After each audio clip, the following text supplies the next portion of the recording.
ನಮಸ್ಕಾರ ಬಂಧುಗಳೇ. ಇವತ್ತು ನಾನು ರಾಜ್ಯ ರಾಜಕಾರಣದ ಬಗ್ಗೆ ಮಾತಾಡ್ತೀನಿ. ಈಗ ತಾನೇ ಎರಡನೇ ಬಾರಿಗೆ ಡಿ.ಕೆ. ಶಿವಕುಮಾರ್ ನೇತೃತ್ವದ ಸರ್ಕಾರದ ಕ್ಯಾಬಿನೆಟ್ ಎಕ್ಸ್ಪೆನ್ಷನ್ ಆಗಿದೆ.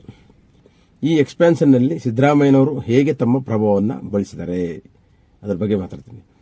ಸಿದ್ದರಾಮಯ್ಯನವರು ಪವರ್ಲಿರಲಿ ಬಿಡಲಿ, ಅವರು ತಮ್ಮ ಪವರನ್ನು ಹೇಗೆ ತೋರಿಸ್ತಾರೆ.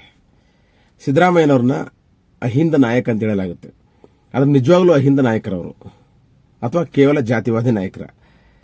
ಸಿದ್ದರಾಮಯ್ಯನವರು ದೇವೇಗೌಡರಿಗೆ ನೀರು ಕುಡಿಸಿದಂಥವ್ರು, ದಲಿತರ ಹಿರಿಯ ನಾಯಕ ಶ್ರೀನಿವಾಸ್ ಪ್ರಸಾದ್ ಅಂತವ್ರನ್ನ ಮಟ್ಟ ಹಾಕಿದಂಥವ್ರು ಸಿದ್ದರಾಮಯ್ಯನವರು. ಜೊತೆಗೆ 2 ಬಾರಿ ಪರಮೇಶ್ವರ್ ಅವರು ಸಿಎಂ ಪಟ್ಟ ಏರಬಹುದಾದಂಥ ಅವಕಾಶವನ್ನು ತಪ್ಪಿಸಿದಂಥವ್ರು. ಮಲ್ಲಿಕಾರ್ಜುನ ಖರ್ಗೆ ಅವರಿಗೆ ಸಿಎಂ ಪಟ್ಟವನ್ನು ತಪ್ಪಿಸಿದಂಥವ್ರು. ಆದರೂ ದಲಿತ ನಾಯಕ ಅಂತ ಅವರು ಬಿಂಬಿಸ್ಕೊಂಡ್ರು. ಸಿದ್ದರಾಮಯ್ಯನವ್ರನ್ನ ದೊಡ್ಡ ಸಮಾಜವಾದಿ ನಾಯಕ ಅಂತ ಕೊಂಡಾಡ್ತಾರೆ ಕೆಲವರು. ಅವರ ಹಿಂಬಾಲಕರಿದ್ದಾರೆ, ಬುದ್ಧಿಜೀವಿ ಹಿಂಬಾಲಕರುಗಳು, ಅಥವಾ ಈ ಕೆಲವು ಪತ್ರಕರ್ತರುಗಳು ಆ ಥರದೊಂದು ನೆರೇಷನ್ನ ಸೃಷ್ಟಿ ಮಾಡಿದ್ರು. ಸಮಾಜವಾದಿ ನಾಯಕ ಅನ್ನೋ ಥರದ ನೆರೇಷನ್ಗಳನ್ನ ಸೃಷ್ಟಿ ಮಾಡ್ಕೊಂಡು ಬಂದರು. ಅದೇ ಜೊತೆಗಿದ್ದಂಥ ಶ್ರೀನಿವಾಸ್ ಪ್ರಸಾದ್ ಅವರು ಸಿದ್ದರಾಮಯ್ಯನವ್ರನ್ನ ಸಿದ್ದರಾಮಯ್ಯ ಸಮಾಜವಾದಿ ಅಲ್ಲ ಮಜಾವಾದಿ ಅಂತ ಲೇವಡಿ ಮಾಡ್ತಿದ್ರು. ಸೊ ಇದೆಲ್ಲ ಬೆಳವಣಿಗೆಗಳ ಹಿನ್ನೆಲೆಯಲ್ಲಿ ಸಿದ್ದರಾಮಯ್ಯನವರು ಈಗ ಅಧಿಕಾರವನ್ನು ಕಳ್ಕೊಂಡು ಡಿ.ಕೆ. ಶಿವಕುಮಾರ್ ಅವರು ಸಿಎಂ ಆಗಿರೋ ಸಂದರ್ಭದಲ್ಲಿ ಇವರ ಮಿನಿಸ್ಟ್ರಿ ಒಳಗಡೆ, ಇವರ ಕ್ಯಾಬಿನೆಟ್ ಎಕ್ಸ್ಪೆನ್ಷನಲ್ಲಿ ತಮ್ಮ ಪ್ರಭಾವವನ್ನು ಹೇಗೆ ಬಳಸಿದ್ದಾರೆ, ಈಗಿನ ಒಂದು ಮಿನಿಸ್ಟ್ರಿಯಲ್ಲಿ ತಮಗೆ ಬೇಕಾದವ್ರನ್ನ ಹೇಗೆ ಅಕಾಮಡೇಟ್ ಮಾಡಿದ್ದಾರೆ ಅನ್ನೋದ್ರ ಬಗ್ಗೆ ಚರ್ಚೆ ಮಾಡ್ತೀನಿ. ತುಂಬ ದೀರ್ಘವಾಗಿ ಏನು ಮಾಡಲ್ಲ, ಹಾಗಾಗಿ ಎಲ್ಲೂ ವಿಡಿಯೋವನ್ನು ಸ್ಕಿಪ್ ಮಾಡ್ದೇನೆ ಕೊನೆ ತನಕ ನೋಡಿ. ಮತ್ತು ಯಾರ್ಯಾರು ಸಬ್ಸ್ಕ್ರೈಬ್ ಆಗಿಲ್ಲ ಅವರೆಲ್ಲರೂ ದಯವಿಟ್ಟು ನನ್ನ ಚಾನಲ್ಗೆ ಎಲ್ಲರೂ ಸಬ್ಸ್ಕ್ರೈಬ್ ಆಗಿ ಒಳ್ಳೆಯ ವಿಚಾರ ಚರ್ಚೆ ಮಾಡೋಣ. ಮಂತ್ರಿಮಂಡಲವನ್ನು ವಿಸ್ತರಣೆ ಮಾಡಿದಾಗ ಏನೇನೋ ಬೆಳವಣಿಗೆಗಳು ನಡೆದಿದೆ. ಆ ಬೆಳವಣಿಗೆಗಳಲ್ಲಿ ಬಹುಮುಖ್ಯವಾಗಿ ಮೈಸೂರಿನ ಭಾಗದಲ್ಲಿ ಸಿದ್ದರಾಮಯ್ಯನವರ ಹಿಡಿತ ಹೇಗಿದೆ ಅಂತಂದ್ರೆ, ಮೈಸೂರಿನ ಭಾಗದಲ್ಲಿ ಸಿದ್ದರಾಮಯ್ಯನವ್ರನ್ನೇ ನಂಬಿಕೊಂಡು ರಾಜಕಾರಣ ಮಾಡಿದಂಥ ಎಚ್.ಸಿ. ಮಹದೇವಪ್ಪನವರು ಈ ಬಾರಿ ಕ್ಯಾಬಿನೆಟ್ಗೆ ಹೋಗ್ತಾರೆ ಅನ್ನುವಂಥ ಒಂದು ಮಾತಿತ್ತು. ಜೊತೆಗೆ ಅನೇಕ ದಲಿತ ಪರ ಸಂಘಟನೆಗಳು ಎಚ್.ಸಿ. ಮಹದೇವಪ್ಪನವರಿಗೆ ಕ್ಯಾಬಿನೆಟ್ ಬರೆದು ಕೊಡಲೇಬೇಕು ಅಂತೇಳಿ ಆಗ್ರಹ ಮಾಡಿದ್ರು. ಜೊತೆಗೆ ತನ್ವೀರ್ ಸೇಠ್ಗೆ ಮುಸ್ಲಿಂ ಕೋಟಾದಲ್ಲಿ ಈ ಸರಿ ತನ್ವೀರ್ ಸೇಠ್ ಅವರನ್ನ ಮಂತ್ರಿಮಂಡಲಕ್ಕೆ ತಗೊಳ್ಳಲಾಗ್ತದೆ ಅನ್ನುವಂಥ ಒಂದು ಸುದ್ದಿ ಇತ್ತು. ವೆಂಕಟೇಶ್ ಅವರಿದ್ರು ಹುಣಸೂರಿಂದ, ಅವರು ಆ ಭಾಗದಲ್ಲಿ ಹಿರಿಯ ನಾಯಕರಾಗಿದ್ರು ಮತ್ತು ಈಗಾಗಲೇ ಸಂಪುಟದಲ್ಲಿ ಇದ್ದಂಥವ್ರು. ಸೊ ಇವರೆಲ್ಲರೂ ಇದ್ರು. ಇದೆಲ್ಲವನ್ನ ಓವರ್ಲುಕ್ ಮಾಡಿ ಚಾಮರಾಜನಗರದ ಭಾಗದಿಂದ ಎ.ಆರ್. ಕೃಷ್ಣಮೂರ್ತಿ ಅವರನ್ನ ಕನ್ಸಿಡರ್ ಮಾಡಬಹುದು. ಒಂದು ವೇಳೆ ಎಲ್ಲಿ ಎಚ್.ಸಿ. ಮಹದೇವಪ್ಪನ ಕೈ ಬಿಟ್ಟರೆ ಚಾಮರಾಜನಗರ ಭಾಗದಲ್ಲಿ ಎ.ಆರ್. ಕೃಷ್ಣಮೂರ್ತಿ ಅವರನ್ನ ಹಿರಿಯ ದಲಿತ ನಾಯಕ ರಾಚಯ್ಯವರ ಮಗ ಅಥವಾ ಅನೇಕ ಬಾರಿ ಗೆದ್ದಂಥವ್ರು, ಸೋತಂಥವ್ರು, ಹಿರಿಯ ನಾಯಕರಾಗಿದ್ದಾರೆ. ಹಂಗಾಗಿ ಅವರು ಕೊಡಬಹುದು, ಎ.ಆರ್. ಕೃಷ್ಣಮೂರ್ತಿಯನ್ನು ಚಾಮರಾಜನಗರದ ಭಾಗದಲ್ಲಿ ಕೊಡಬಹುದು ಅನ್ನುವಂಥ ಒಂದು ಮಾತಿತ್ತು. ಜೊತೆಗೆ ದಲಿತ ಕೋಟ ಬಂದರೆ ಬಲಗೆ, ಅದರಲ್ಲೂ ವಿಶೇಷ ಬಲಗೆ ಕೋಟ ಬಂದರೆ ಎ.ಆರ್. ಕೃಷ್ಣಮೂರ್ತಿ ಅವ್ರನ್ನೂ ಕನ್ಸಿಡರ್ ಮಾಡಲಿ ಅಂದರೆ ಪ್ರಸಾದ್ ಅಬ್ಬಯ್ಯ ಅವ್ರನ್ನ ಕನ್ಸಿಡರ್ ಮಾಡಬಹುದೇನೋ ಅನ್ನುವಂಥ ಒಂದು ಮಾತುಗಳು ನಡೀತಿತ್ತು.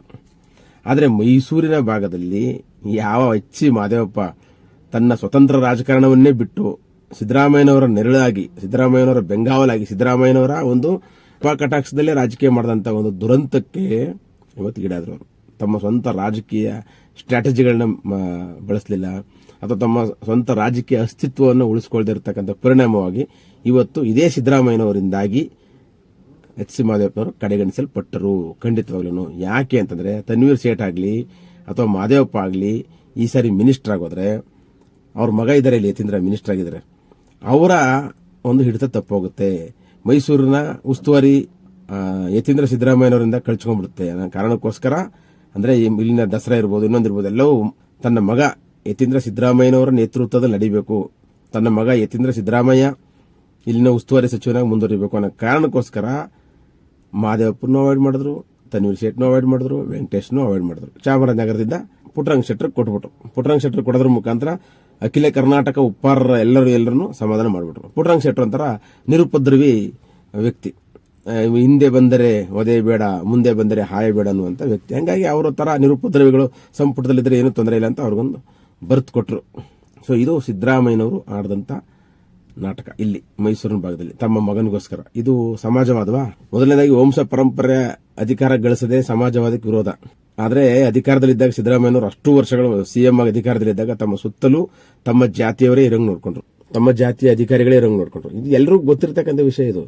ನೋಡಿ, ಅಲ್ಲಿ ಯಾವ ಜಾರಕಿಹೊಳಿ, ಸತೀಶ್ ಜಾರಕಿಹೊಳಿ ಅವರು ಸಿದ್ದರಾಮಯ್ಯನವರಿಗೆ ಅಷ್ಟು ವರ್ಷ ಬೆಂಗಾವಲಾಗಿ ನಿಂತಿದ್ರು ಬೆಳಗಾಂ ಭಾಗದಿಂದ, ಅಂಥವ್ರನ್ನು ಕೂಡ ತನ್ನ ಅಧಿಕಾರವನ್ನ ಕಳ್ಕೊಳ್ಳೋದಕ್ಕೆ ಜಾರಕಿಹೊಳಿನೇ ಕಾರಣ ಅನ್ನುವಂಥ ಒಂದು ಮಾಹಿತಿ ಮೇಲೆ ಸಿದ್ದರಾಮಯ್ಯನವರು ಏನು ಮಾಡಿದ್ರು, ಜಾರಕಿಹೊಳಿ ಅವ್ರನ್ನ ಈ ಸರಿ ತೊಳೆದಾಕ್ಬೇಕು ಅಂತೇಳಿ ಜಾರಕಿಹೊಳಿ ಅವ್ರಿಗೆ ಒಂದು ಉಪಮುಖ್ಯಮಂತ್ರಿಯ ಪ್ರಸ್ತಾಪ ಇತ್ತಂತೆ. ಆ ಉಪಮುಖ್ಯಮಂತ್ರಿಯ ಪ್ರಸ್ತಾಪವನ್ನ ತಳ್ಳಿ ಹಾಕಿದ್ದಾರೆ. ಹೈಕಮಾಂಡ್ ಲೆವೆಲ್ ಅಲ್ಲಿ ತಮ್ಮ ಪ್ರಭಾವವನ್ನು ಬಳಸಿ, ಜೊತೆಗೆ MB ಪಾಟೀಲ್ ಅವ್ರಿಗೂ ಉಪಮುಖ್ಯಮಂತ್ರಿ ಹುದ್ದೆ ಕೊಡಬೇಕು ಅನ್ನುವಂತ ಒಂದು ಮಾತಿತ್ತು. ನನ್ನ ತೆಗೆದಾಕಿ ಅವರಿಬ್ಬರು ಅವಾಯ್ಡ್ ಮಾಡಿ KPCCಗಾದ್ರೂ ಜಾರಕಿಹೊಳಿ ಅಂತ ಶೆಡ್ಯೂಲ್ ಟ್ರೈಬ್ ಲೀಡರ್ ಬರಬೇಕು ಅನ್ನುವಂತ DK ಶಿವಕುಮಾರ್ ಆಶಯಕ್ಕೆ ವಿರುದ್ಧವಾಗಿ ಅವರಿಗೆ ಸಿದ್ದರಾಮಯ್ಯನವರು ಏನ್ ಮಾಡಿದ್ರು, ಹರಿಪ್ರಸಾದ್ ಅವ್ರನ್ನ ತಂದ್ರು ಅಲ್ಲಿಗೆ. ಹರಿಪ್ರಸಾದ್ ಸಿದ್ದರಾಮಯ್ಯ ವಿರುದ್ಧವೇ, ಆದರೆ ಸದ್ಯಕ್ಕೆ ಜಾರಕಿಹೊಳಿ ಓಟವನ್ನು ನಿಲ್ಲಿಸಬೇಕು ಅಂತಂದ್ರೆ ಹರಿಪ್ರಸಾದ್ನ ಹಾಕಬೇಕು ಅಂತೇಳಿ ಹರಿಪ್ರಸಾದ್ ಅವ್ರನ್ನ ಅಧ್ಯಕ್ಷರು ಮಾಡಿದ್ರು.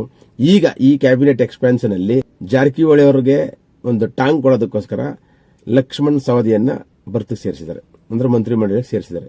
ಇದು ಸಿದ್ದರಾಮಯ್ಯನವರು ಆಡಿರ್ತಕ್ಕಂಥ ನಾಟಕ. ಜೊತೆಗೆ ತಮ್ಮ ಆಪ್ತರಾಗಿರ್ತಕ್ಕಂಥ ಉಮಾಶ್ರೀ ಅವರು ಇರ್ಬೋದು, ಅವರನ್ನ ಕ್ಯಾಬಿನೆಟ್ ತಗೊಳಕ್ಕಾಗದವ್ರು ಪರವಾಗಿಲ್ಲ ಅಂತೇಳಿ ಅವರಿಗೆ ಡೆಪ್ಟಿ ಸ್ಪೀಕರ್ ಎಲ್ಲಿ ಅಪ್ಪರ್ ಹೌಸ್ ಅಲ್ಲಿ. ಸೊ ಹೀಗೆ ತಮಗೆ ಬೇಕಾದಂತ ಎಲ್ಲಾ ಹಿಡಿತಗಳನ್ನ ಇಟ್ಟುಕೊಂಡು ಸಿದ್ದರಾಮಯ್ಯನವರು ಎಷ್ಟರ ಮಟ್ಟಕ್ಕೆ ಪ್ರಭಾವ ಬೆಳೆಸ್ತಾರೆ ಅಂತಂದ್ರೆ ಇದೆಲ್ಲವೂ ಕೇವಲ ತನ್ನ ಮಗನ ರಾಜಕೀಯ ಭವಿಷ್ಯಕ್ಕೋಸ್ಕರ.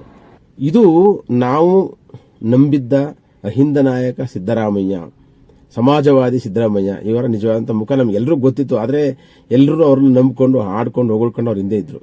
ಆದರೆ ಅವರು ಬೇಕಾದಷ್ಟು ದಲಿತ ರಾಜಕಾರಣಿಗಳನ್ನ ತುಳಿದ್ರು. ಇವತ್ತು AR ಕೃಷ್ಣಮೂರ್ತಿ ಅವ್ರಿಗೂ ಬರ್ತಿಲ್ಲ ಅಂತ ಪ್ರಸಾದ್ ಅಬ್ಬಯ್ಯ ಪ್ರಶ್ನೆ ಮಾಡ್ಬಿಡ್ತಿದ್ರು.